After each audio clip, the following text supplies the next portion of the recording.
Hey guys, it's Brandon, and I'm in from Pocketnow.com. You know, Amazon kind of invented the low-cost tablet. When the Kindle Fire first came out, it was only $249, and in a day when iPads were $500 and Galaxy Tabs were $400 or $500, the Kindle Fire was totally breakthrough and revolutionary in terms of the pricing model. And then Barnes & Noble came out with a competitor at the same price. And then, about a year later, Google came out with an even lower price tablet, the Nexus 7, at only $199.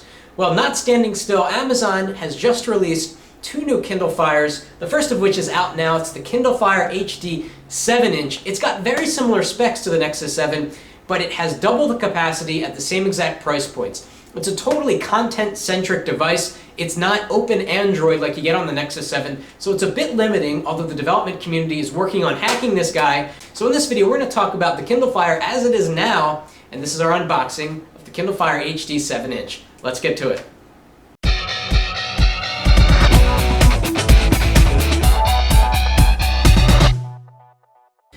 Alright, and the Kindle Fire HD 7 is available for $199 for the 16GB model, or $249 for the 32GB model. And of course, that's double the capacity that you get in comparison to the Nexus 7. But of course, you kind of get less with the Kindle Fire HD because you can only consume Amazon content, Amazon apps, Amazon Prime video content, Amazon Kindle books, and so forth. So you may or may not like that. So here's the charger. It uses micro USB. It's good to see standards used.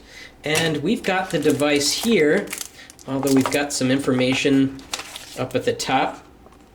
Getting to know your Kindle. Okay, well, I'm sure I can get to know it without the instructions.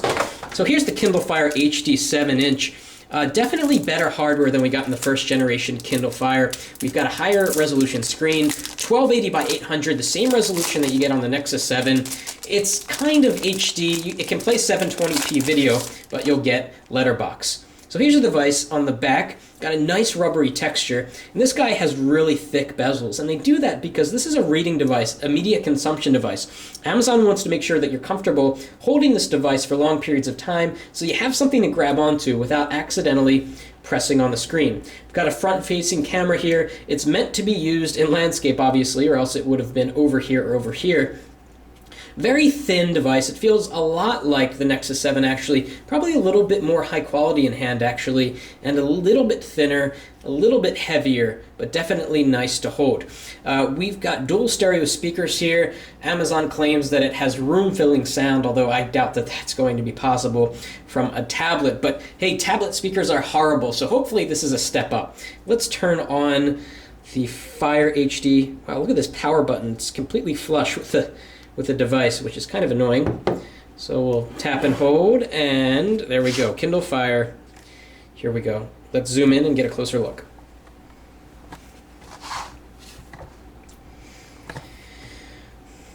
Now, one of the problems with the Nexus 7 was the screen. Color saturation is horrible on the Nexus 7, and apparently the Kindle Fire fixes that. It has much better color saturation. So in some ways, this is better than a Nexus 7, but again, you can't forget that this is not stock Android. This is Amazon's version of Android. It's very limited, and again, the developer community might hack this thing, might get Android Jelly Bean on it and make it feel like a Nexus 7, but that has not happened yet. All right, so we're going to put in our password here.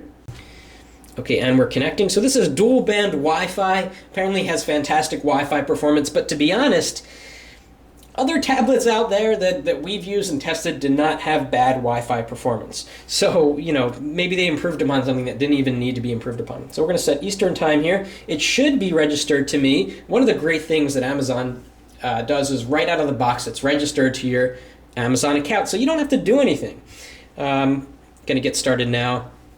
And let's see what we have. We're going to see the familiar Kindle interface. So this is sort of a tutorial. I don't want to see a tutorial. I guess you have to go through it, don't you? So let's get through this real quick and close. Good.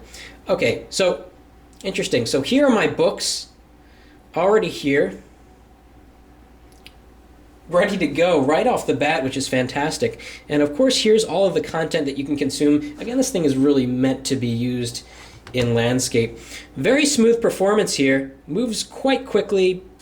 the original Kindle Fire had really bad performance. So far so good. I kind of want to go into the web browser because they're still using the Amazon Silk, which is basically server-side rendering. So I'm going to go to, let's go to Facebook real quick. We're going to go to Pocketnow actually, and see how web browsing performance here. We're running on a dual-core processor with a gigabyte of RAM.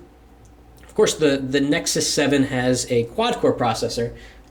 And let's see how web browsing performance is. Web browsing performance on the original Kindle Fire was literally the worst experience on a tablet that I've ever had.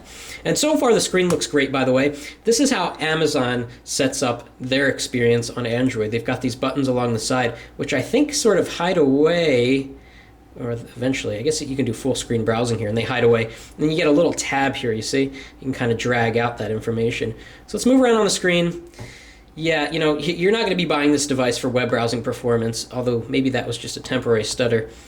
Let's zoom in. Pretty good. Let's zoom out quickly. Actually, I'm actually sort of impressed. Let's see how it does with flash content. We've got a video here. The first load seemed kind of slow there, but let's see how things go once we give it a chance. I never found Silk to be faster than anything else, really. It just seemed to be sort of a buzzword. Let's see how flash content loads. It loads YouTube videos just fine. You gotta press play again. Okay, now we're going full screen. Oh, you can see me in the camera. Hi.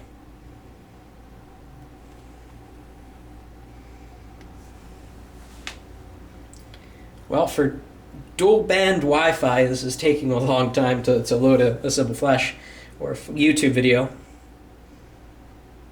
All right, that's a little too long for me, so we're going to back out.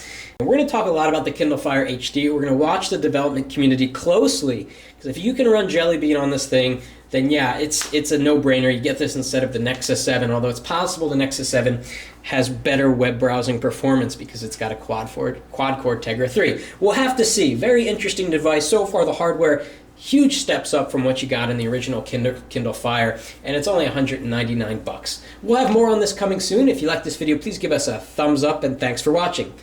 And just a real quick programming note. On September 24th, Pocketnow is going to be starting a new series in collaboration with Tiny Galaxy called the Android Toolbox. It's going to be a 6-part series. It's going to cover the most basic and essential things that you need to know as an Android user. How to get multimedia on your device, how to customize your phone, how to use your Android phone to control your home if you're into home automation, and a lot of other really cool stuff. I'm going to be doing the entire 6-part series, and it's going to be a great value for people that are just starting off with Android or that have had an Android for a while and just want to get the most out of it. So look for that series starting on September 24th.